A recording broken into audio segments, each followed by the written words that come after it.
तो प्रदीप तेजपाल, कांग्रेस यहाँ अब केजरीवाल के मैदान में उतरने से, क्योंकि अब तो वो सीएम भी नहीं रहेंगे, इस्तीफा दे देंगे अपने पद से, अब तो यहाँ पर आपके लिए क्या ये जंग और मुश्किल हो गई है? क्योंकि सभी उसी लेवल पर है ना, जेजेपी हो, आईएनएलडी हो, आम आदमी पार्टी हो, मुख्य मुकाबले में तो बीजेपी और कांग्रेस ही है। देखिए, जो है आम आदमी पार्टी के प्रवक्ता भी कह रहे थे कि अग्नि परीक्षा देने के लिए केजरीवाल जी इस्तीफा दे रही हैं, तो क्यों ना वो अग्नि परीक्षा हरियाणा में ही हो जाए। हरियाणा के लोग अगर उनको बहुमत नहीं देते हैं तो क्या वो मान लेंगे कि वो वरिष्ठ थे? और दूसरी बात मैं कहना चाहूंगा कि हरियाणा में आप इस चीज को नोट कर लीजिए, हरियाणा में कहीं पर भी आम आदमी पार्टी का कोई प्रभाव इस चुनाव में नजर नहीं आएगा आपको। वो कह रहे थे कभी दिल्ली में चुनाव होते हैं तो दिल्ली का बेटा बता देते हैं, हरियाणा में चुनाव होते हैं तो हरियाणा का बेटा बता देते हैं। वो क्यों नहीं कहते कि वो देश के बेटे हैं? और ये कह रहे थे, आम आदमी पार्टी के प्रवक्ता कह रहे थे कि हरियाणा की जनता ने शपथ ले रखी है।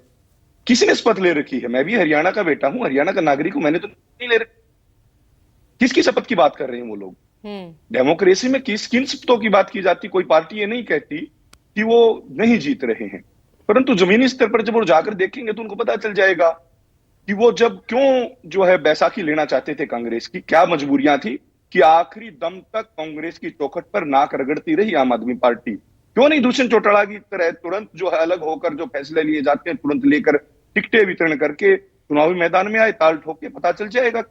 मैदान में पता चलेगा कि कौन ताकतवर है, कौन कमजोर है, कौन मजबूत है, कौन प्रदेश की सरकार बनाने में सक्षम है और कौन मुंह की खाने के लिए तैयार है।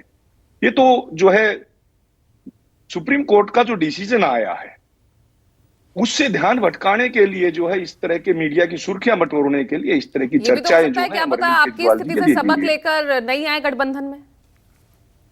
नहीं, हम तैयार थे, हमारा संगठन तैयार था, हमने तो चुनाव मैदान में ताल ठोक दी। हम किसी की चौखट पर खड़े थोड़ा ही ना रहे। जब हमें लोकसभा चुनाव में सीटें नहीं दी गई, बैसाखी तो बने, नहीं, बैसाखी नहीं, हम चाबी बने थे विधानसभा में। हम विधानसभा की चाबी बने थे। महत्वपूर्ण विभागों के साथ हमने प्रदेश का विकास कराया, हमने जो बोला वो करके दिखाया। आज पंचायती राज में जो है महिलाओं की बराबर की भागीदारी है, राशन डिपो में महिलाओं की बराबर की भागीदारी है, 75% जो है रोजगार की हम बात करते कानून बनाया था। आज कई स्टेटों ने दुष्यंत चौटाला जी द्वारा बनाए गए कानून को फॉलो किया है, उनको जो है अनुसरण कर रहे हैं कई स्टेट जो है। और अरविंद केजरीवाल जी की पार्टी हमारे साथ गठबंधन में रही है पहले लोकसभा में। आम आदमी पार्टी के प्रवक्ता भली भांति इस बात को जानते हैं, परंतु आखिरी क्षण तक कांग्रेस की चौखट पर नाक रगड़ने की क्या जरूरत पड़ी अरविंद केजरीवाल जी को, आम आदमी पार्टी को? वो क्यों नहीं चुनावी मैदान में आए? अगर तैयारियां की तो वो नहीं आए क्योंकि तैयारियां नहीं है। अब जो इस्तीफा देने की जो बात है, जो तरह तरह के जो हथकंडे अपनाए जा रहे हैं वो सुर्खियां बटोरने के लिए अपनाए जा रहे हैं। अब वो कंडीशन जो सुप्रीम कोर्ट के द्वारा लगाई गई है उन कंडीशंस के आधार पर जो है काम करना पॉसिबल नहीं था। अब चुनाव आ चुके हैं तो चुनावी ताल ठोकने के लिए वैसे भी उनको फील्ड में रहना है अपनी पार्टी के प्रचार में, तो उन्होंने बेहतर समझा है कि वो डायरेक्ट जो है अटैक अरविंद केजरीवाल जी पर हुआ। नहीं तो इससे पहले भी इस तरह की घटनाएं हुई, कभी इनके कानून मंत्री की फर्जी डिग्रियां पाई गई, तो कभी अरविंद केजरीवाल जी के घर में जो है स्वाति मालीवाल के साथ जो पिटाई हुई, कभी इनके पूर्व मंत्री संदीप सिंह का सीडी कांड आया।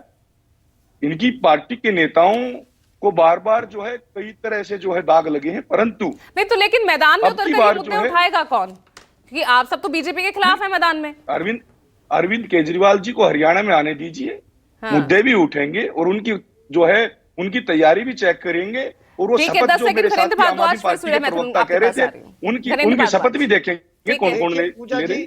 मैंने कहा था कि हरियाणा के एक एक आदमी ने इस बात की शपथ ली है कि भारतीय जनता पार्टी की निकम्मी सरकार को हटाना है। वो जेजेपी ने नहीं ली होगी, दुष्यंत चौटाला ने नहीं ली होगी, क्योंकि दुष्यंत चौटाला ऑलरेडी उनके अलायंस पार्टनर रहे हैं और दुष्यंत चौटाला फिर भारतीय जनता पार्टी को कभी जरूरत पड़ेगी तो दुष्यंत चौटाला उनके साथ खड़े।